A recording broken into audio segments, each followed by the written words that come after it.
Katrina Pearson, national spokesperson for the Trump campaign. Katrina, good to see you. So, Hi, Megan. Can you speak to the governor's allegation? I mean, basically what she's saying is this is asked and answered. It's been litigated and discarded, and Hillary Clinton's not going to touch it.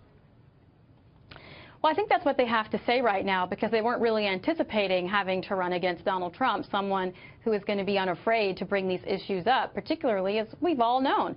Hillary Clinton and her campaign were going to run as a woman on women's issues and nothing else. Every policy Ms. Granholm just mentioned were about women. Well, she was highlighting the women's issues because she was here on the show. Hillary Clinton's running on many issues other than the ones mentioned. Yeah, but that's what she's talking about. That's the one thing that she's always talking about when she's talking about the sexism. That's because the candidates were arguing about it. But with regard to sexism, though, Megan, this is not just a Donald Trump issue. I will remind you.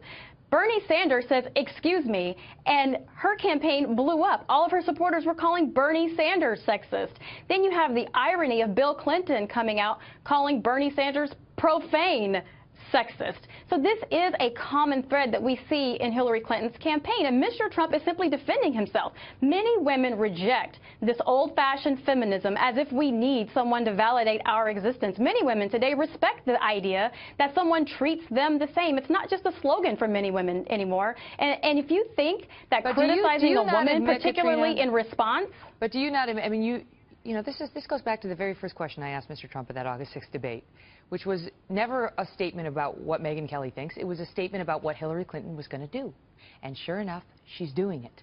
And it was about Trump's language about women in particular. And I know he says he's an entertainer, Katrina, but as you know very well, some of those terms that are specific to women have continued even this past year. Well, what I'll say is this. Just because you criticize a woman, particularly in response to her criticism of you, does not make you a sexist and does not make you a misogynist. Mr. Trump. What if you refer to her looks, as he did with Carly Fiorina? He's referred to men's looks as well. That's the point, though. That's the point. Mr. Trump has criticized men, too, who have criticized him. This criticism isn't reserved for women, and I think that's the difference. What about the word bimbo?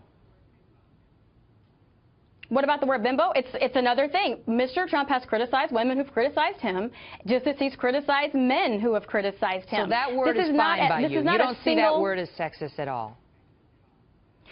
Well, even if it is sexist or not sexist, depending on how you perceive it, the point is he doesn't reserve criticism for women. That's sexism. That's misogyny. If someone criticizes him, he criticizes them. It's equal. It's not just one-sided here. I think that's the point. The point they're trying to make is that there's a particular tone and a particular choice when he's going after women versus the men. That's what they're going to be saying. That's what they're going to say, but history is going to show that's simply not the case. Mr. Trump was one of the first to bring women into executive positions back in the 80s with his organization.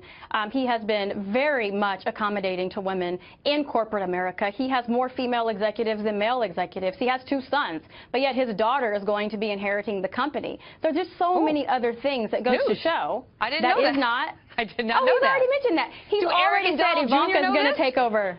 They'll have shared responsibilities, but he's already said Ivanka's going to take over if he wins in November. So these are the types of things that tend to go overlooked and get lost in the media chaos. Great to see you, Kat. Thanks for being here.